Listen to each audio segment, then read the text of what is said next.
When we talk about division, it can mean ideology, identity, wealth, gender, age, or even geography. Part of the reason why I named this show The Divide is because I'm fascinated by the many ways people and places are split. Whether it be political views, identities, religions, or even tastes in food. I find these divides super interesting, especially when they are made visible through graphics. Today I'm speaking with a researcher who maps Taiwan's divides using numbers, data, and design.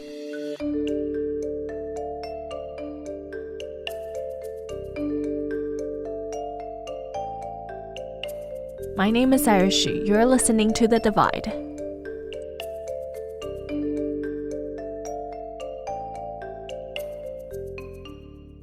So I'm Alex Kunz. I'm a research scientist. I'm working at the moment in Academia Sinica, and I was working on plastic pollution and the environment. But I also do, it's more like a hobby, these maps and data visualizations about Taiwan, where I'm showcasing some data and then things about Taiwan. Alex has an Instagram account. It's called Taiwan Maps and Data Viz. And on his Instagram, Alex shares maps that turn raw numbers into visual narratives about Taiwan. For example, he made a map that shows the density of different convenience stores in Taiwan, and a map that shows Taipei is actually closer to Japan than to Kaohsiung. And each post's caption usually explains the dataset and shares a key insight. Actually, I had this idea since a long time because part of my research or my work as a scientist was anyway to deal with data, to present it for publications or conference presentations. And I was always kind of interested in these things. And I was thinking, maybe I can do something about Taiwan, but I hesitated because it's a bit kind of nerdy thing. So I was afraid not many people would be interested in this. And then later I saw that on Instagram, for example, there are many people doing something similar, but more like for global data sets and showing these things. And then I kind of got motivated again and thought, okay, maybe I can do something similar, but only focused on Taiwan. And last year I started with that. So then I started to make my first maps and show them on Instagram or other social media. And to my surprise, it was received actually quite well. So lots of people started seeing this, following me, and it kind of grows bigger and bigger now. I see.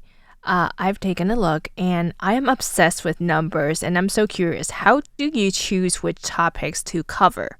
There's no criteria. It's just things that I personally find interesting. Such as? For example, one topic, it's about foreigners in Taiwan or foreign residents in Taiwan. There's actually quite a lot to explore. So that's actually an interesting topic. Also about, what did I do? Last year I made a quite big series about convenience stores.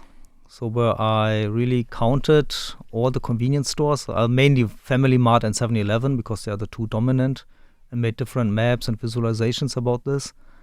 There are many topics I just came across, or some people come and suggest, maybe you can do this or this, and then I look if I can find data which is already useful or good enough, because for me it's actually it's mostly depending on the data source. So if the data is useful or if it's not too much work to turn it into something good looking, then I would do this. I see. A convenience store one, I did see it. It's super interesting. Actually, it was, one thing is I was always fascinated by this huge number of convenience stores here, and I was kind of curious how many are there. And then I started to look a bit more into the background, and then I somehow find it quite interesting. Let's see where are the most. So which area has the highest density? And and then came one to the other, just you start to dig a little bit here and then a little bit there, and then you get more and more interested, you dig up more and more. Funny byproduct was that I made a map about all the 7-Elevens that serve draft beer. because Is there a personal interest? yeah, actually there was also a bit personal interest, but then I also realized, maybe it's quite funny to do it for whole Taiwan, not only for Taipei. Yeah, this is how it came then. Yeah. And which area has the most convenient stores when it comes It's to the convenience? north. The north? Northern area, Taipei, New Taipei's area, it's has the highest amount, and then basically the whole west coast down to south. 7-Eleven is more. No, 7-Eleven is basically everywhere in Taiwan, and Family Mart is a bit more focused on the northwest. I see. Yeah. And I saw one of your maps, which is lighthouses around Taiwan. Yeah. And it was so visually satisfying to see it, because you see this dark map slowly lighting up with these little dots. How did you come up with that? Actually, it was inspired by some other map. I saw something similar for the whole world. So somebody made a similar map with lighthouses around the world. But on these maps, Taiwan is super tiny. You don't see it. And I thought, hey, that's a nice idea. I will try this by myself to do it for Taiwan. It was also interesting for me to use this technique, how to make them looking like glowing spots, and also how they are appearing. Luckily, there's enough data for this. So there's just on Wikipedia, you can find all the locations and then you can plot them. It's actually pretty easy to do, and it looks actually pretty nice. One of the recurring theme in your maps in Taiwan is Taiwan's GDP. And you compare it with European countries and different states in America. Can you tell us about your findings? Yeah, so I compared it with the US states and with European nations, and I find that Taiwan is, Taiwan's GDP is pretty high. It's not in the top 10, but it's actually coming close. And that's one thing what actually I personally find surprising, that it's that high. But also if you compare to European nations, for example, it's like in the middle field. So it's just below the bigger nations. Also with US states, actually quite interesting that many US states have less GDP than Taiwan. And I made it just simply to show it, to give some perspective, maybe just to see that, or that people can see, oh, it's actually much bigger than I thought, or like that. I see. Yeah, you mentioned perspectives. I think your maps and graphs not only show Taiwan's characteristics, but it also helped to put things in perspectives, just like you said, and context. What surprises you the most when you were doing these maps and collecting statistics? In general, what sometimes surprised me is how much our view is sometimes completely distorted. So we think that maybe something is much smaller than it actually is, or much bigger than it actually is. So like with the GDP, for example, if you compare it with other nations, you suddenly realize, oh, Taiwan is much better than you maybe think. But also when I was looking at numbers of foreigners, for example, it's if you then see the numbers, then you suddenly realize how little foreign residents there are, or the number, how low they are.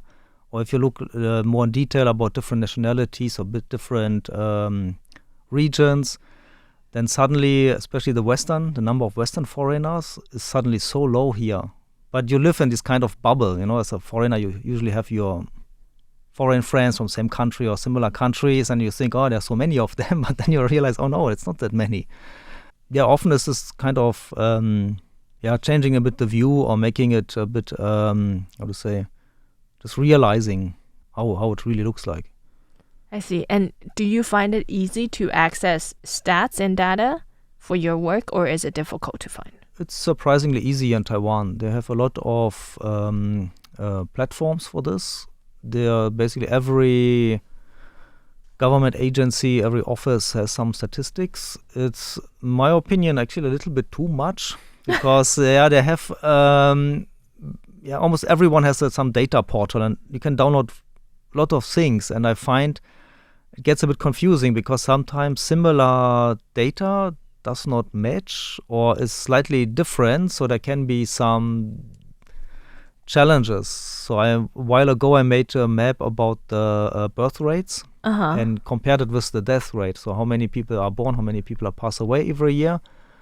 And I find there are very different data and very different statistics about this. So it's was not really easy to settle on one because they're all slightly different. I mean, the general picture is the same, but if you really want to know numbers, then it starts to become a little bit strange because they are slightly different. I think they have maybe different criteria, but they don't report this in the data sets itself. So sometimes, I mean, I need to trust what they show, what the original data is. I cannot go and replicate it by myself.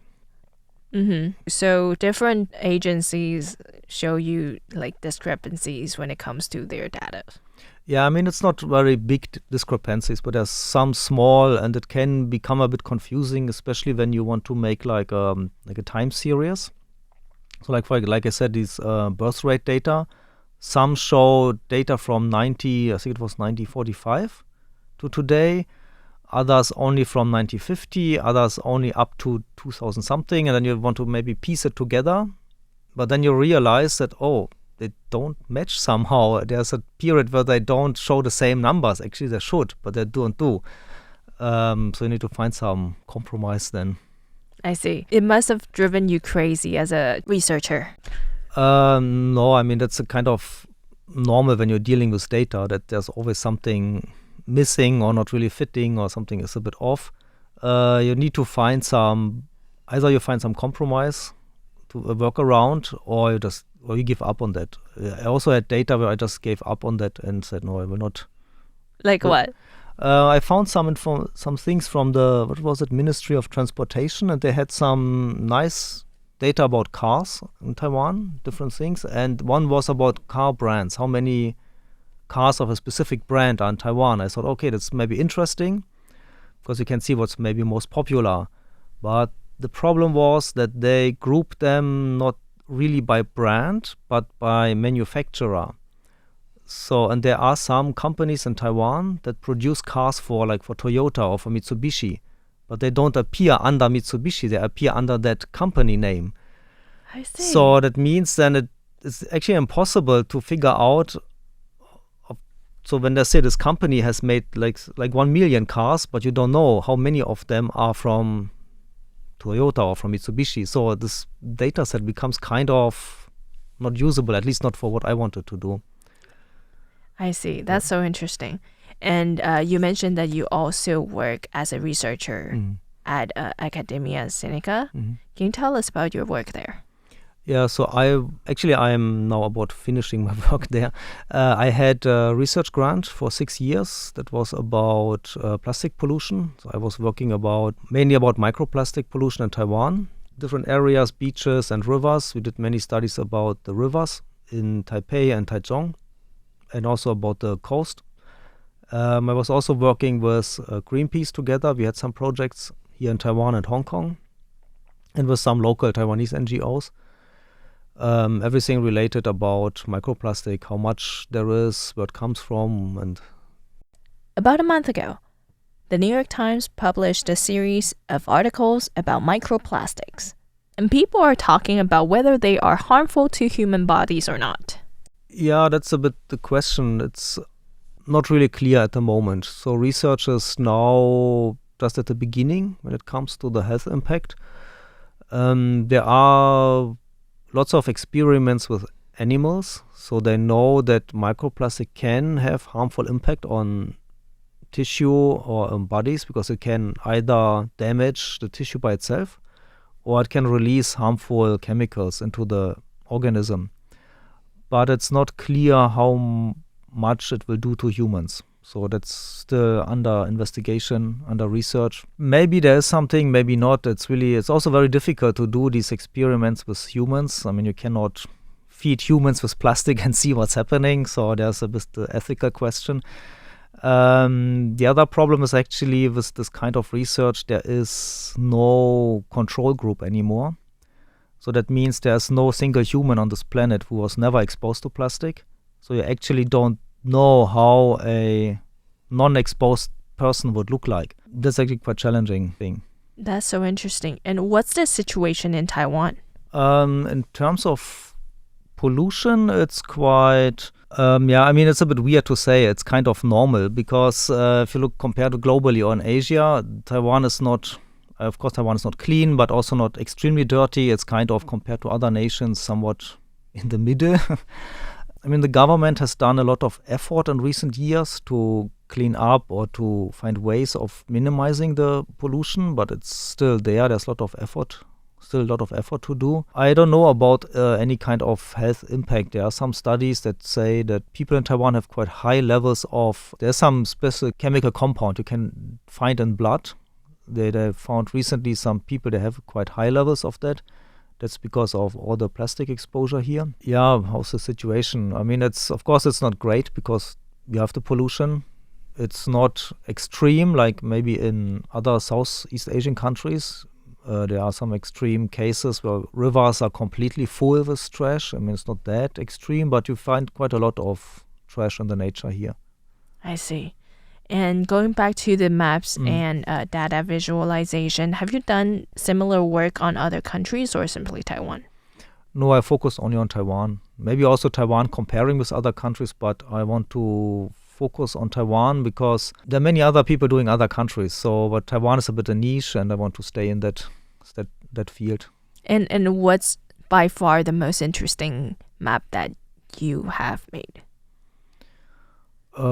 Interesting. Or the one that you like the most? The one I like the most is one of the very first maps I made with the rivers. So I made one map where you can see all the rivers that go to the west coast or to the east coast. So you can basically see the main water divide going through Taiwan. That's the one actually I like the most. It's visually very nice. It really is. I saw it, and it looks almost like what do you call it? Like an X-ray. Yeah. How did you come up with, or how did you collect data for that one? This is from Open Street View. That's a map. It's basically like the free open version of Google Maps. And you can download data from there. And I took then the rivers from there.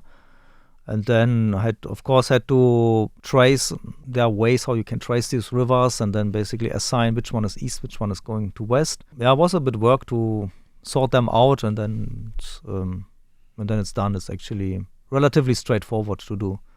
I see. And do you work alone on these maps, or do you have colleagues who help you with it?